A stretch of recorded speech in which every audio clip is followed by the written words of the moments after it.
So today we'll be spending time simplifying rational expressions, and the first thing we need to know is what the Gehenna does rational mean. I'd like to think of it like this. If you put an F in the front and a C in the middle, you get fractions.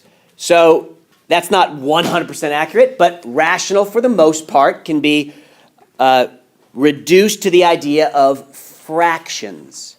So reducing fractions. That is what we'll be focusing on today.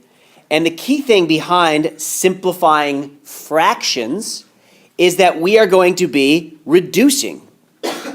And what do we reduce? We reduce common factors.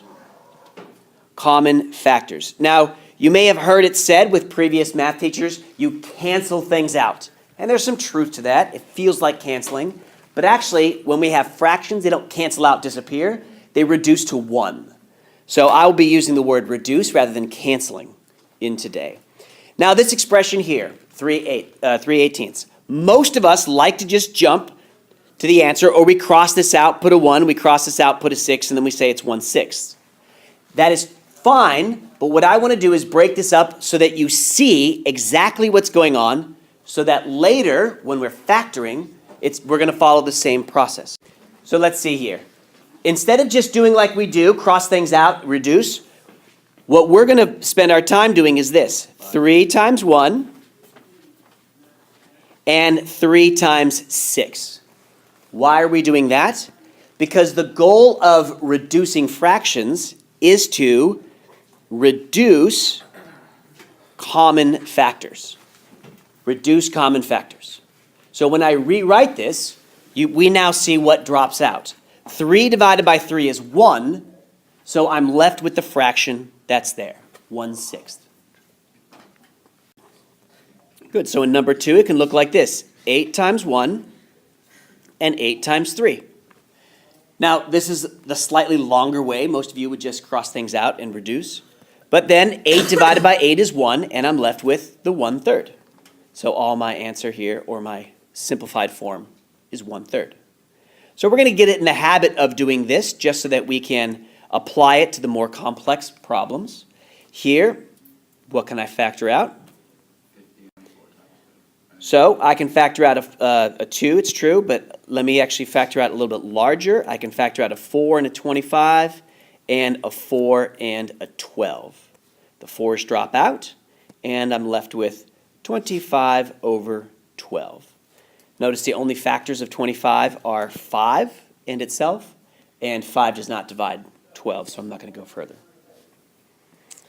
And the last one, so since this one, this ends in a 5, this ends in a 0, I can divide by 5. So this one is 5 times a number, and this one's 5 times 7. So that's 5 times 24.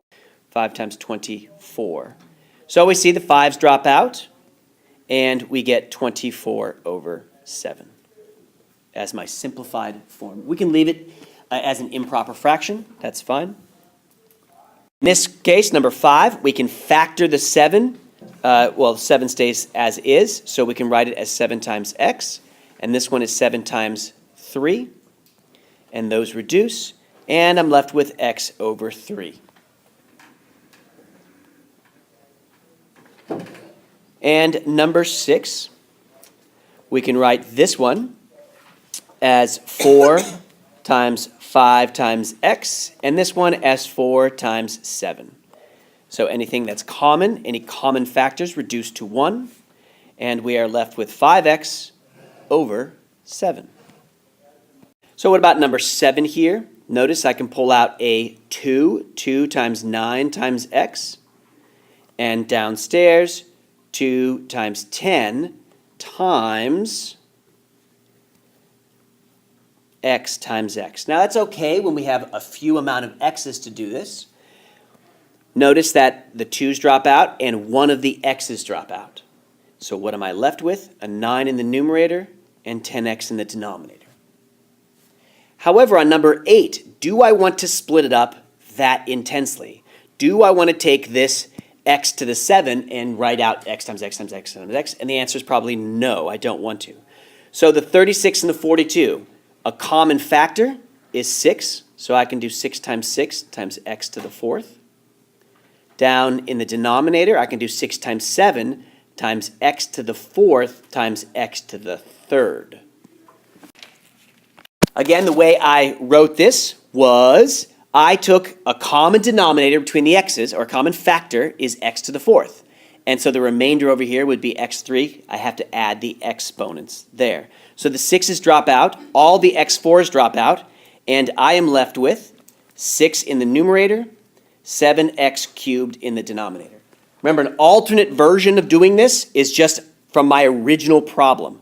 Just knocking this down by 6, knocking this down by 6, deleting all of these, and deleting 4 of those.